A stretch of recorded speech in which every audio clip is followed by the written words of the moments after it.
Hola, me llamo María y aquí estoy para seguir compartiendo el capítulo 6 del libro Dejar ir, el camino a la liberación, el camino de la liberación del doctor David Hawkins.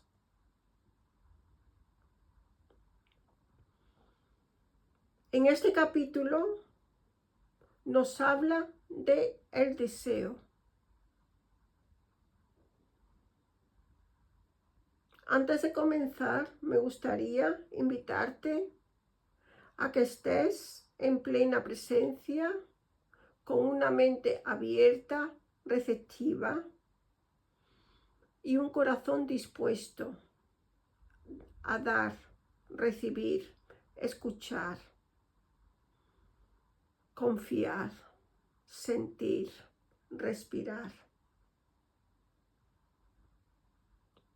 y agradecer. Aquí y ahora.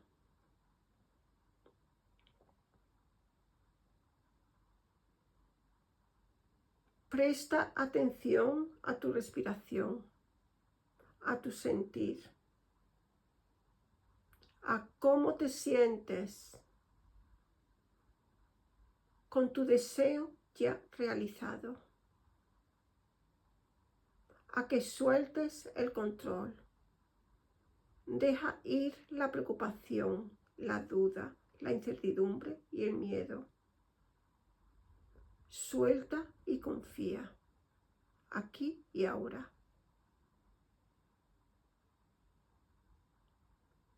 Recuerda, no lo desees, pues ya es tuyo.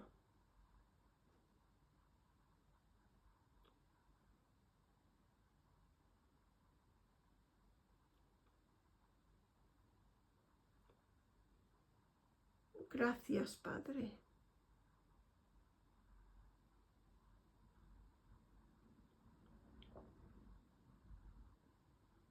Recordemos las palabras de la Biblia.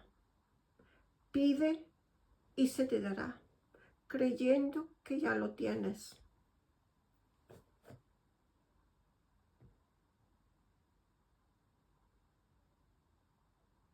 Al que tiene gratitud, se le dará más. Y al que no tiene gratitud, hasta lo poco que tiene, se le quitará.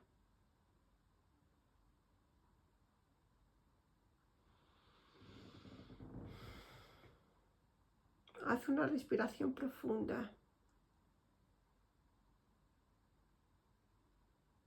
Y comenzamos con el sexto capítulo, capítulo número 6, que nos habla de el deseo. Esta emoción puede abarcar desde un leve deseo hasta la obsesión, el anhelo por algo o por alguien. También se expresa en la codicia, el hambre, la envidia, los celos, el apego, el acaparamiento, la crueldad, la fijación, el frenesí, la exageración, la ambición continua, el egoísmo, la lujuria, la posesividad, el control, el clamor, la insaciabilidad y el materialismo.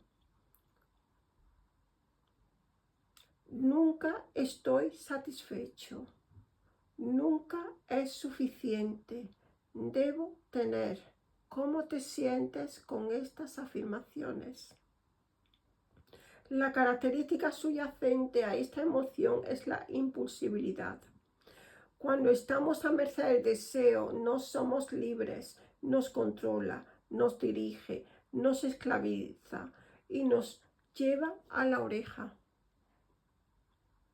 Una vez más, el punto esencial para saber si hay libertad es determinar si hemos elegido conscientemente cumplir un deseo o si se trata de programas y sistemas de creencias que nos dirigen de forma inconsciente. El deseo como obstáculo. No se suele comprender bien la función de querer y desear. La ilusión principal se revela en la afirmación: la única manera de conseguir lo que quiero es deseándolo. Si suelto mi deseo, no lo conseguiré. En realidad, lo cierto es lo contrario. El deseo, especialmente el deseo intenso, es decir, el anhelo, con frecuencia nos impide conseguir lo que queremos. ¿Por qué es así? Si algo llega a nuestra vida es porque lo hemos elegido, es el resultado de nuestra intención o de habernos decidido por ello. Ha llegado a nuestra vida a pesar del deseo. Desearlo fue un obstáculo para su realización o adquisición. Esto se debe a que desear significa literalmente yo no tengo. En otras palabras, si decimos que deseamos algo, estamos diciendo que no es nuestro, y así ponemos una distancia psíquica entre nosotros y lo que queremos. Esta distancia se convierte en un obstáculo que consume energía. Lo importante se vuelve posible en cuanto nos rendimos totalmente. Esto se debe a que el ansia bloqueada y bloquea la recepción y produce el miedo a no conseguirlo. Repito, esto se debe a que el ansia bloquea la recepción y produce el miedo a no lograrlo. En esencia, la energía del deseo es la negación de que lo que queremos es nuestro con solo pedirlo. Pide y se te dará. Esta forma de considerar el logro de metas difiere de la que estamos acostumbrados por la programación del mundo. Asociamos la ambición y el éxito con el trabajo duro y las virtudes clásicas de la ética protestante. Estas incluyen el sacrificio, el ascetismo, grandes esfuerzos y mucho empeño, constancia, apretarse el cinturón y la severidad del trabajo duro. Así el panorama se presenta difícil, ¿cierto? Bueno, pues lo es. Se trata de luchar y la lucha produce el bloqueo que el deseo pone en nuestro camino. Comparemos esta manera ardua de lograr las metas en los niveles bajos de conciencia con un estado de conciencia más elevado en el que hemos reconocido y entregado el deseo. Así alcanzamos un estado más libre en el que lo que elegimos se manifiesta en nuestra vida sin esfuerzo. Entregamos la emoción del deseo y a cambio simplemente elegimos la meta, la visualizamos amorosamente y permitimos que suceda porque vemos que ya es nuestra. No hay nada que temer, porque ya es nuestra. En un estado inferior de conciencia vemos un universo negativo y negador, frustrante y reacio. Es como un padre malo y tacaño. En un estado más elevado de conciencia, nuestra experiencia del universo cambia. Ahora se vuelve como un padre que da, ama, aprueba incondicionalmente y quiere que tengamos todo lo que queramos. Y está ahí para que se lo pidamos. Esto crea un contexto diferente y un nuevo significado para el universo. Aunque el mundo puede ser mezquino y hostil para los demás, no hay razón para que nos conformemos con ese paradigma. Cuando nos conformamos con él, lo hacemos real en nuestra vida. A medida que dejemos ir los deseos, vemos que lo que hemos elegido vendrá a nuestra vida, casi por arte de magia. Lo que mantenemos en la mente tiende a manifestarse. Como ya he dicho, durante una época de desempleo alto, algunas personas no solo encuentran empleo, sino que tienen 2 o 3 trabajos. La primera vez que vi el mundo de esta manera nueva, me resultó sorprendente. Tenía la esperanza de que fuera cierto, pero el escepticismo me decía: esto no es posible en la práctica. Mi educación estricta basada en la ética protestante lo hacía difícil de creer. Sin embargo, tuve la voluntad de mantener la mente lo suficientemente abierta como para darle una oportunidad. Esta fue mi experiencia inicial de dejar ir el deseo. Anoté mis metas personales y luego abandoné el deseo de alcanzarlas. Suena paradójico, pero este es el proceso: identificar los objetivos y luego soltar el deseo de conseguirlos. Uno de los objetivos que había tenido en mente durante varios años era contar con un apartamento en la ciudad de Nueva York, porque los compromisos de trabajo requerían una gran cantidad de desplazamiento y tenía que invertir mucho dinero en habitaciones de hotel. Un pequeño apartamento en la ciudad, el llamado Pied-à-terre, supondría una solución económica. Escribí apartamento en la ciudad de Nueva York como una meta. Cuando se utiliza esta forma de lograr el objetivo, incluimos todos los detalles, tanto que a la mente racional le parezca imposible lograrlo. De manera que di los detalles del apartamento ideal, valorado de manera razonable, en la Quinta Avenida, en la esquina con la calle 70, justo al lado de una de las entradas a Central Park, a 8 o 9 pisos de altura, y en la parte trasera, para minimizar el ruido de la calle y de dos ambientes. Al día siguiente, como siempre en el trabajo, estuve ocupado con una gran carga de cargo, reuniones y consultas de pacientes. Entre las reuniones y los pacientes reconocía y entregaba la sensación de querer el apartamento.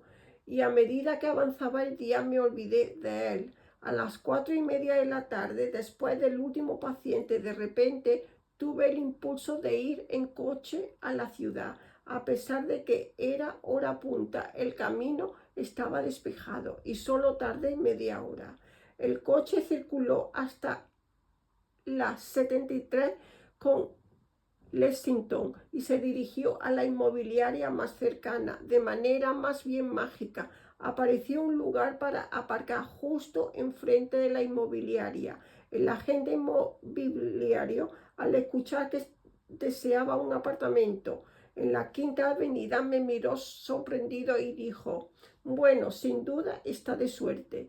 Hace exactamente una hora hemos publicado el anuncio del único apartamento en alquiler en toda la Quinta Avenida, en la calle 76, en un 9º piso. Es un piso trasero con 2 habitaciones y el alquiler es razonable. $500 al mes con gastos incluidos. Acaban de pintarlo y se puede mudar a él en cuanto quiera. De modo que caminamos hasta allí y vimos el apartamento. Se ajustaba exactamente a la descripción que había anotado en mi meta. Firmé el contrato del arrendamiento en el acto. Así, a las 24 horas de aplicar la técnica de dejar ir un objetivo personal concreto, este se convirtió en realidad. Era algo casi imposible de conseguir y sin embargo sucedió exactamente como lo había imaginado, sin esfuerzo y sin emociones negativas. Fue una experiencia fácil y alegre. No se trata de una experiencia extraña, sino típica, porque en este caso el deseo era moderado y pude, sin mucho esfuerzo, entregarlo totalmente. Entregarlo totalmente significa que está bien si consigo el apartamento y también si no lo consigo. Al entregarlo totalmente, lo imposible se hizo posible y se manifestó rápidamente y sin esfuerzo. Podemos dudar de este mecanismo, volver la vista atrás y pensar en las cosas que queríamos y que se lograron a través de la ambición, el deseo, el anhelo e incluso la obsesión, el querer frenético. La mente dice: bueno, ¿y si hubiera dejado el deseo de esas cosas?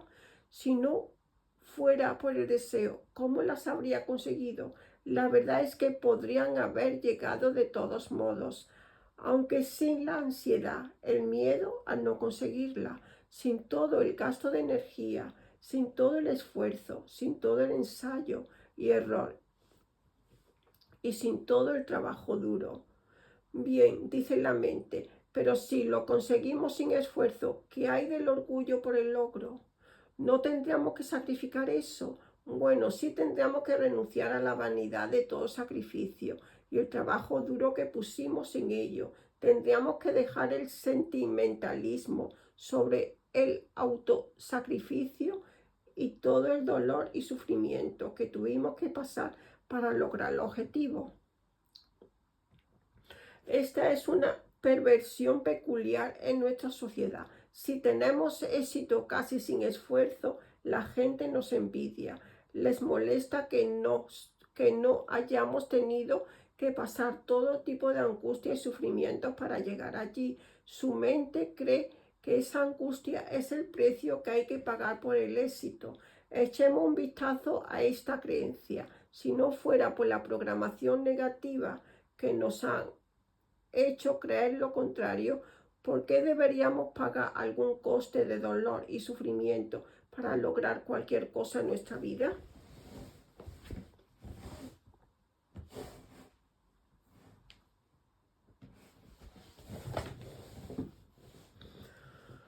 ¿No es esa una visión bastante sádica del mundo y del universo? Otros bloqueos para lograr lo que queremos y deseamos son, por supuesto, la culpa inconsciente y la pequeñez. Curiosamente, el inconsciente nos permitirá tener solo lo que creemos merecer.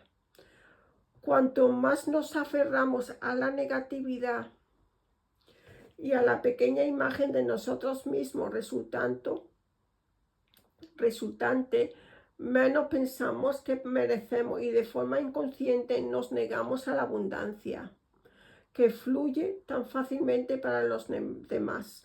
Esa es la razón del dicho: los pobres se hacen más pobres y los ricos se hacen más ricos. Si tenemos una visión de escasez con respecto a nosotros mismos, entonces merecemos la pobreza y nuestro inconsciente se encargará de que la tengamos. Al renunciar a nuestra pequeñez y revalidar la inocencia interior, y a medida que dejemos de resistirnos a nuestra generosidad, franqueza, confianza, amor y fe, el inconsciente iniciará automáticamente la organización de las circunstancias para que empiece a fluir la abundancia en nuestra vida.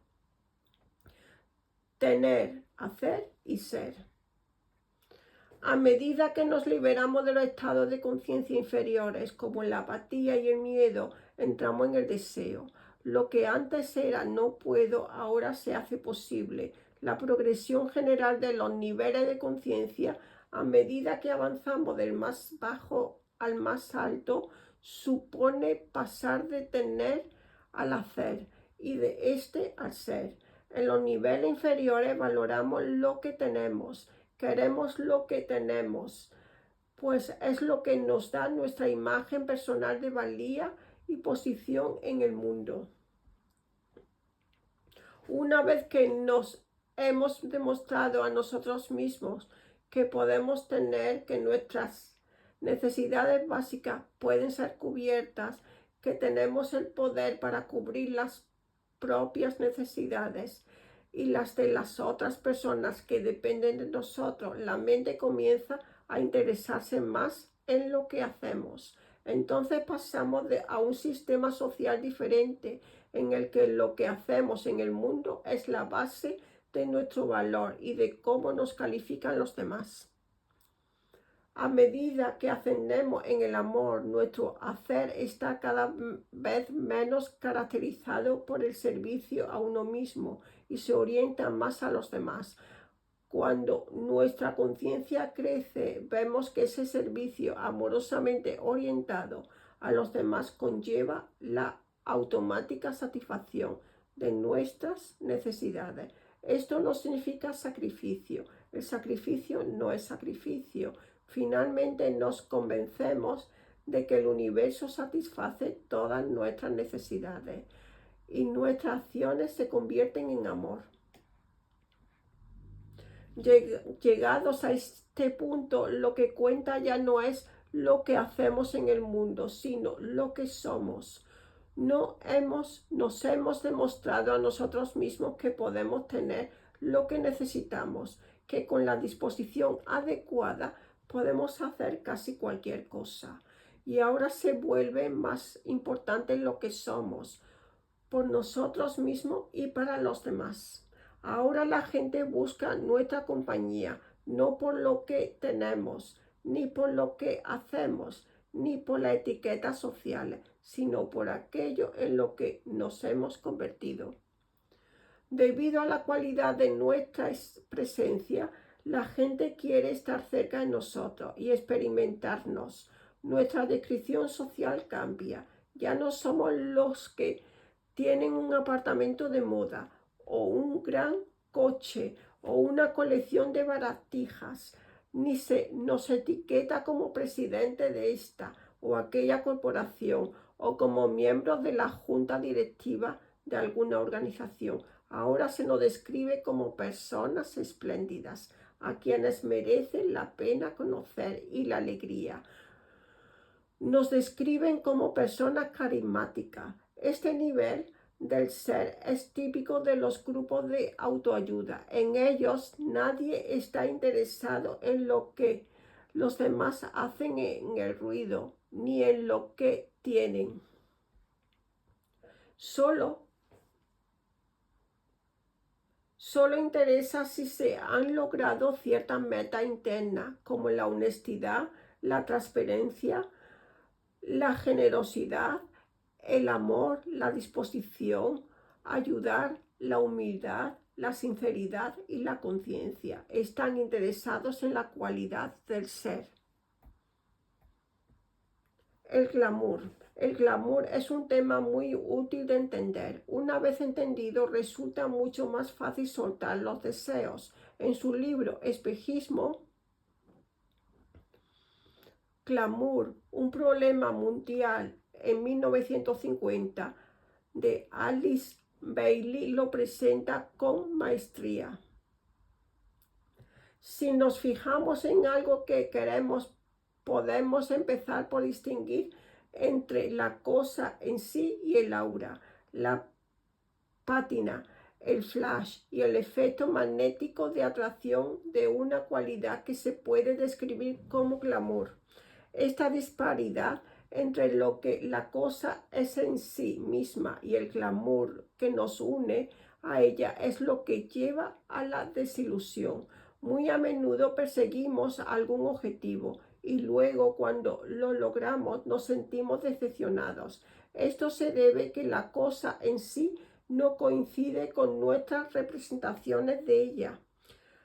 Glamour significa que le hemos añadido sentimentalismo o la hemos sacado de proporción. Hemos proyectado sobre ese objeto una cualidad mágica que nos lleva a pensar que cuando lo adquirimos alcanzaremos un estado más elevado de felicidad y satisfacción. Esto sucede muy a menudo con las metas vocacionales. Un hombre trabaja año tras año luchando por convertirse en el presidente de la compañía o ser importante y destacar de alguna otra forma. Cuando lo logra, espera experimentar toda la satisfacción y el glamour asociado a ese nivel de éxito. La diferencia de los empleados, los coches llamativos, el despacho imponente, la etiqueta, los títulos, los lugares exclusivos. Pero lo que encuentra es que todas esas cosas son superficiales, son compensaciones muy insuficientes por la pérdida de energía y el tremendo desgaste diario que requiere el puesto, aunque imagina que va a recibir admiración. Lo que a menudo encuentra la persona que está en el poder es la crueldad, la competitividad, la envidia, la adulación interminable y las manipulaciones fraudulentas e incluso los ataques paranoicos de los competidores. Descubre que su energía está tan agotada que no le queda nada para su vida personal y sus relaciones se deterioran. Su esposa se queja de que está demasiado cansado para hacer el amor, demasiado consumido para dedicarle la atención que ella necesita, demasiado gastado para ser un buen padre e incluso para disfrutar de su actividad recreativa favorita. Lo mismo ocurre con las mujeres en las áreas de éxito tradicionales y tradicionalmente femenina. Una mujer piensa, por ejemplo, que si consigue el vestido de cierto diseñador para una fiesta, atraerá la atención de adulación y admiración y que ganará cierto estatus social. Con mucho sacrificio, gasta gran cantidad de dinero y esfuerzo en el vestido y va de aquí para allá haciendo pruebas. Pero ¿qué sucede? Que en la fiesta se producen algunos comentarios pasajeros sobre su vestido, más que antes de la fiesta. Y eso es todo. Nada baila con ella. Nadie baila con ella más de lo habitual. No sobresale más que antes de la fiesta y no recibe ninguna auténtica atención adicional. Por otra parte, recibe algunas miradas hostiles, de envidia, de las otras mujeres que reconocen lo que pagó por el vestido. Durante la noche ella tiene la conversación habitual con su acompañante y se van a casa sin apenas dirigirse la palabra como siempre. A medida que las mujeres consiguen el éxito en los ámbitos políticos y empresariales, se enfrentan a la decepción que acompaña el anhelado y el glamuroso rol de ser un líder público. Lo que se presuponía que iba a aumentar el prestigio y la estima atrae la crítica, la envidia y la hostilidad de otras mujeres. A menudo la experiencia de lograr su objetivo no es lo que se pensaba que iba a ser.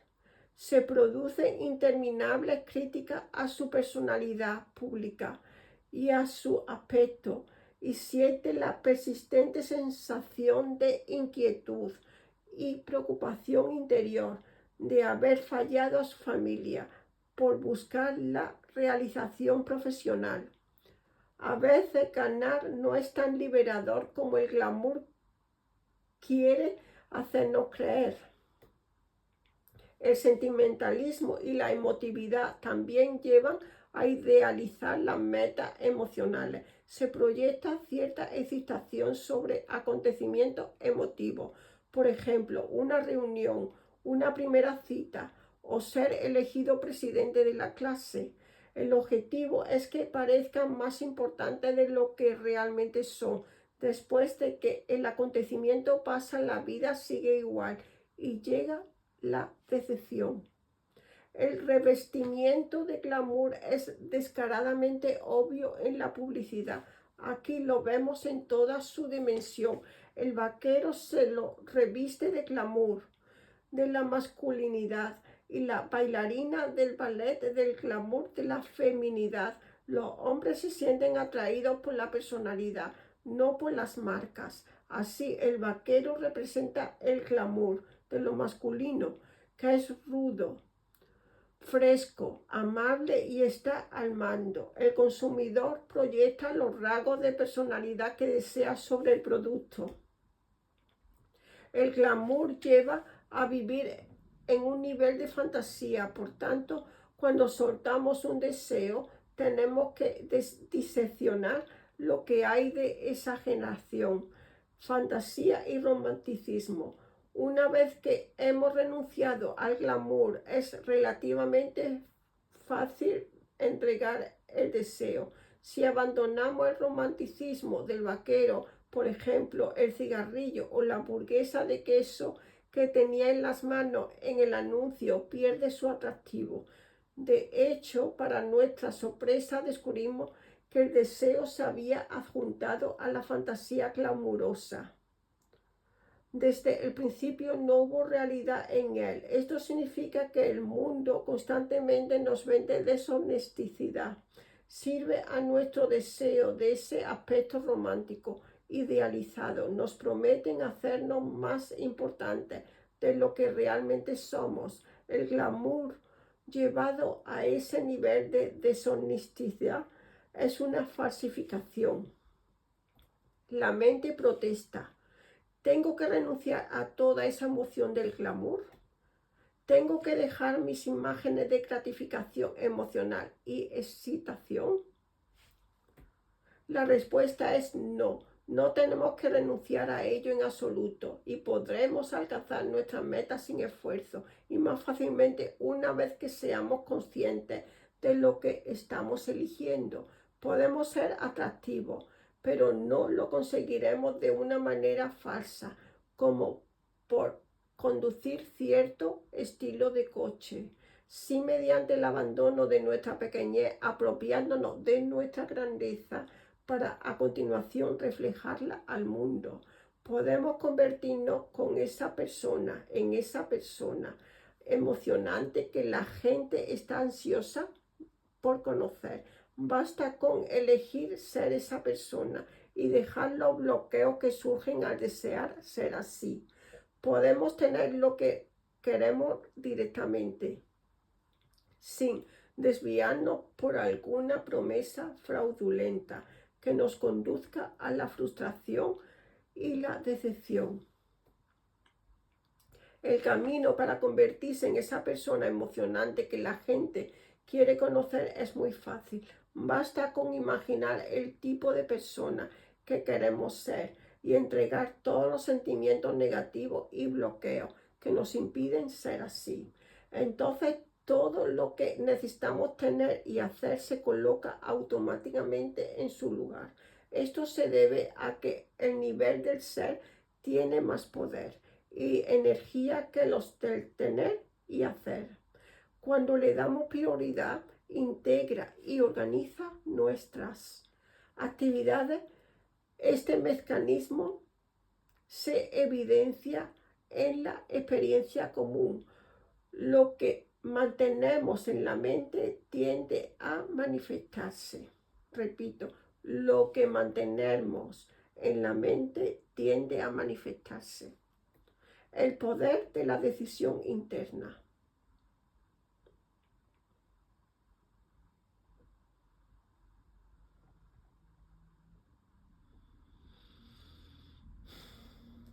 No se trata de posiciones filosóficas, sino de procesos prácticos comprobables.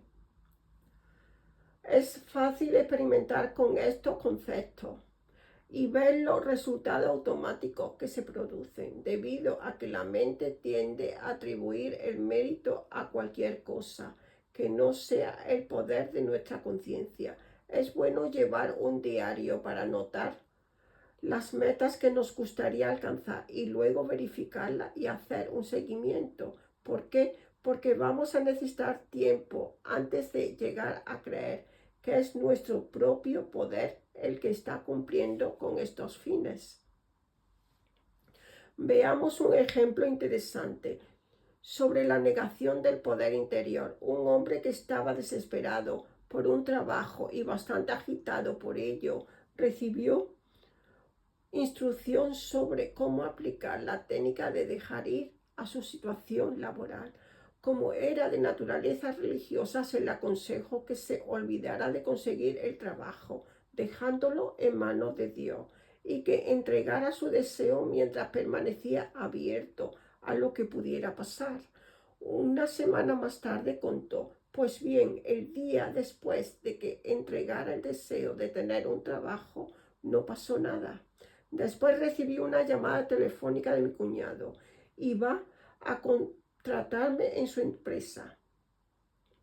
Si no fuera por mi cuñado, nunca habría conseguido el trabajo. Qué bueno que no tuve que esperar a Dios.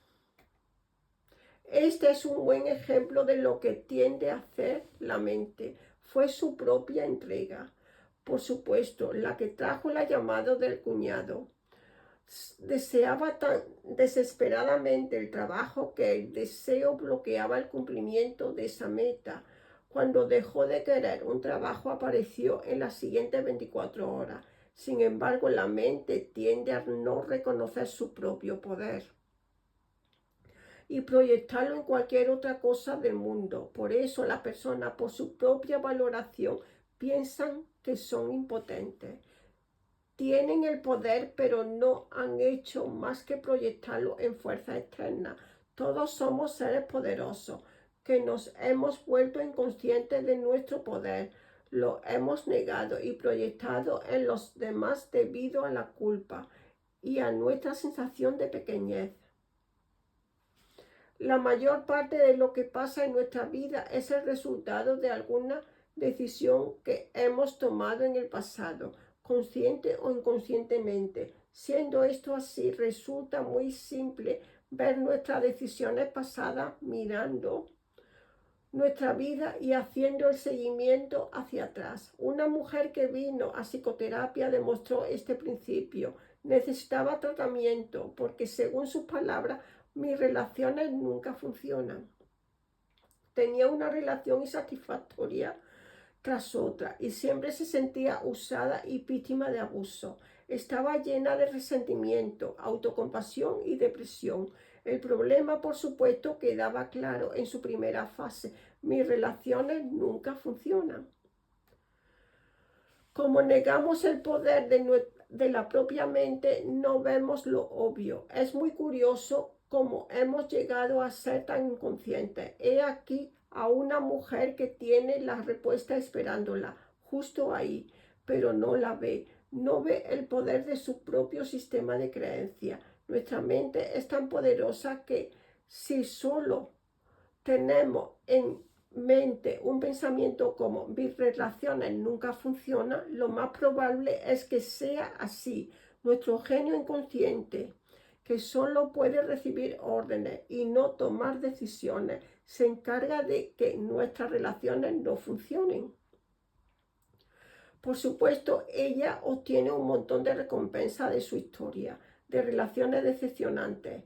Pudo experimentar la autocompasión, el resentimiento, los celos, la envidia y todas esas satisfacciones de las que el pequeño yo se alimenta sin cesar. Si nos fijamos en esa pequeña parte de nosotros mismos, veremos que este tipo es así. Y este es el tipo de cosa en la que le encanta revolcarse. El pequeño yo se glorifica en lo miserable que es la vida, en lo correosa que es la suerte, lo podridas que han sido nuestra experiencia y lo mezquina que ha sido la gente con nosotros. Pero pagamos un precio muy alto cuando escuchamos este conjunto de programas. Su corolario es obvio. Si nuestra mente su decisión tiene el poder de hacer que las cosas negativas sucedan en nuestra vida, tiene entonces el mismo poder en la dirección opuesta, la positiva. Podemos elegir todo lo nuevo. Y de nuevo, repito, podemos elegir todo de nuevo. Esta vez podemos elegir lo positivo, lo bueno, lo que realmente deseamos de corazón. Podemos cancelar los viejos programas y renunciar a la gratificación que obteníamos de las recompensas negativas. El término que más adecuadamente describe este conjunto de emociones es egoísmo. El mero uso de la palabra inmediatamente establece una resistencia debido a la culpa. Todos nos sentimos culpables por el egoísmo. Esto nos coloca en una posición imposible, ya que a fin de llevar a cabo lo que el mundo nos ha enseñado, tenemos que sumergirnos en aquello por lo que luego nos condena, el egoísmo. Para estudiar el tema, primero tomaremos la decisión de no flagelarnos por ello, ni caer en la autoindulgencia de la culpabilidad, pues eso es la culpa en realidad y autoindulgencia. Echemos un vistazo a la palabra egoísmo con mera descripción de las motivaciones colectivas y de los modos de operar del pequeño yo, que es un aspecto genético de la mente por el que nos dejamos programar debido a nuestra ingenuidad y que ahora queremos desprogramar. ¿Cómo cuando activamos el comando desinstalar de un ordenador. La razón para soltar el egoísmo no es la culpa, no es que sea un pecado, no es que esté mal. Todas esas motivaciones provienen de la conciencia inferior y de la autocrítica. La razón para dejarlo es simplemente porque es poco práctico, no funciona, es demasiado costoso, consume demasiada energía, retrasa el cumplimiento de los objetivos. Por su propia naturaleza, el pequeño yo es quien crea la culpa y quien la perpetúa. Esto significa que a partir de la culpa nos esforzamos para lograr el éxito. Luego, cuando lo alcanzamos, nos sentimos culpables por tenerlo. No hay ganador en el juego de la culpabilidad. La única solución es renunciar a él, dejarlo. A nuestra mente le gustaría hacernos creer que la culpa en realidad es una alabanza. Y los traficantes de culpa del mundo les encanta convertirla en un ídolo. Y pregunto, ¿qué es más importante, sentirnos culpables o cambiar a mejor? Si alguien nos debe dinero, preferiríamos que sintiera culpable por ello o que nos pagara. Si tenemos la intención de sentirnos culpables, por lo menos deberíamos elegirlo en lugar de ser inconscientemente dirigidos. Cuando pasamos de ser yoístas con minúscula a ser yoístas con mayúscula, dejamos nuestro pequeño yo para abrazar a nuestro yo superior. Pasamos de la debilidad del poder y del auto-odio a la pequeñez, y la pequeñez al amor y la armonía. Repito, pasamos de la debilidad al poder y del auto-odio y la pequeñez al amor y la armonía. Pasamos de la lucha a la facilidad y de la frustración a la realización, a la plenitud. Entonces, en lugar de motivarnos por el egoísmo y el deseo con mucho menos esfuerzo, podemos visualizar lo que queremos para traerlo a nuestra vida y hacerlo realidad. Lo hacemos declarando nuestra intención mediante la aceptación, la decisión y la elección consciente. Que así sea. Gracias, gracias, gracias. En el nombre del Padre, del Hijo y del Espíritu Santo. Amén.